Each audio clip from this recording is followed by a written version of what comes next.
Hello friends, রুবিস কুকারিতে আপনাদের সকলকে স্বাগত জানিয়ে আমি রুবি। আজকে আপনাদের রান্না করে দেখাবো পাট শাক।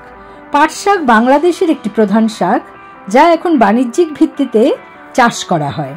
নানান পুষ্টিগুণে ভরপুর এই শাক খেতে যেমন সুস্বাদু তেমনি সহজলভ্য।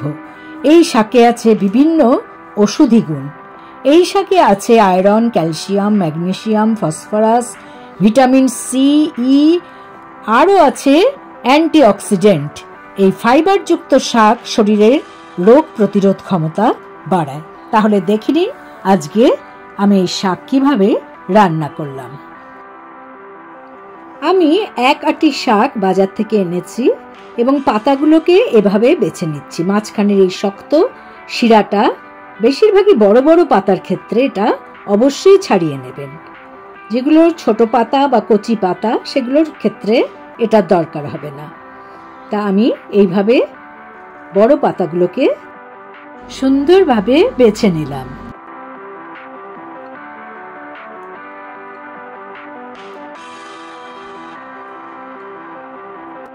আমার শাক বাছা হয়ে গেছে। এবার আমি জল দিয়ে ভালো করে 3 থেকে 4 বার পাট শাক ধুয়ে নিচ্ছি।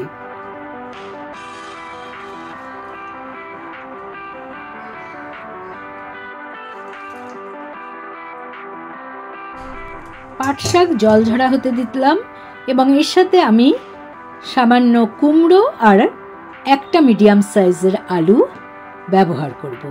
তা কুমড়োর থেকেও সামান্য কুমড়ো আমি এইভাবে পেছনের খোসাটা ছাড়িয়ে নিয়ে কেটে নিচ্ছি।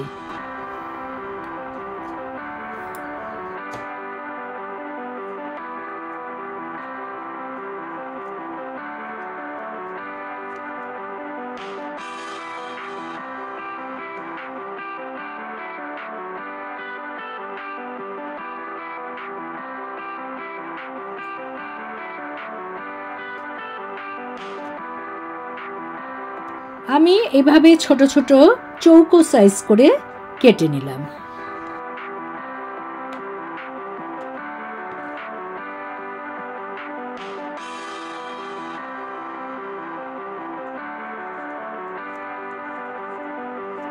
একটা মিডিয়াম সাইজের আলুর খোসা ছাড়িয়ে আলুটাকেও আমি চৌকো চৌকো ছোট ছোট করে কেটে নেব।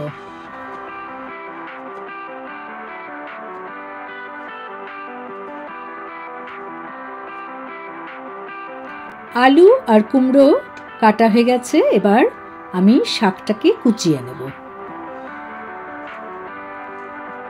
এভাবে রাফলি কেটে নিলেই হবে, খুব যে সরু সরু করে কাটতে হবে তার কোনো দরকার নেই।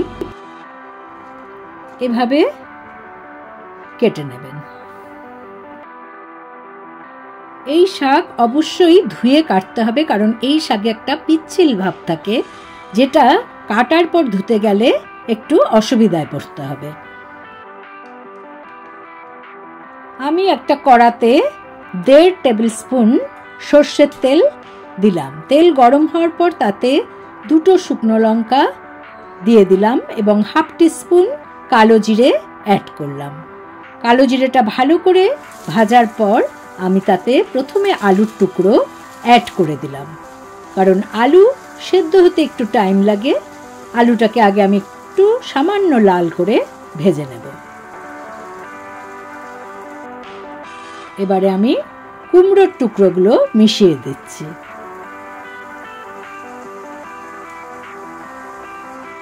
আলু আর কুমড়ো একসাথে ভেজে নেব। যখন দুটোই ভালোভাবে ভাজা হবে তখন আমি এতে কেটে রাখা শাকগুলো দিয়ে দেব।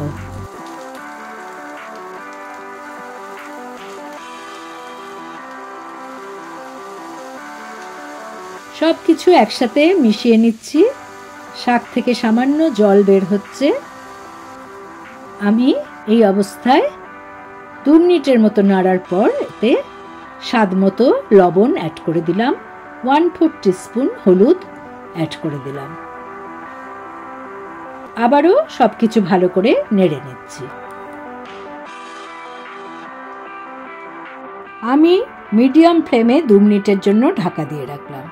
2 মিনিট পর দেখুন শাকে বেশ খানিকটা জল বেরিয়েছে। আমি এই অবস্থায় 1/4 টিস্পুন চিনি অ্যাড করলাম। চিনিটা রান্নার স্বাদের ব্যালেন্স এনে দেন। আমি 4টে কাঁচা লঙ্কা ফাটিয়ে এর মধ্যে অ্যাড করে দিলাম। এই শাকে সাধারণত বেশি মশলাপাতির প্রয়োজন হয় না। সামান্য নুন, হলুদ, চিনি আর কাঁচা লঙ্কা, শুকনো লঙ্কা, কালো জিরে, এই হচ্ছে এর উপকরণ।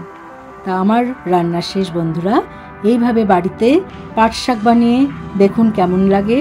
সাদা ভাতের সাথে, বিশেষ করে গরমকালে এই শাক অত্যন্ত সুস্বাদু হয়। পুরো জল শুকানোর জন্য আমি 1/4 টিস্পুন আটা ব্যবহার করেছি। এটা সম্পূর্ণই অপশনাল, আপনারা চাইলে নাও দিতে পারেন। সাদা ভাতের সাথে অসাধারণ এই রেসিপি বানিয়ে দেখুন। ভালো লাগলে আমার চ্যানেলে লাইক করুন, কমেন্ট করুন, শেয়ার করুন। নতুন বন্ধুদের সাবস্ক্রাইব করার অনুরোধ রইল। পাশের বেল বোতামে অবশ্যই ক্লিক করতে ভুলবেন না, তাতে যখনই আমি কোনো নতুন রান্নার রেসিপি আপডেট করব তার নোটিফিকেশন সহজেই আপনাদের কাছে পৌঁছে যাবে। ভালো থাকুন, সুস্থ থাকুন। পরের এপিসোডে আবার নতুন রান্নার রেসিপি নিয়ে হাজির হব আমি রুবি।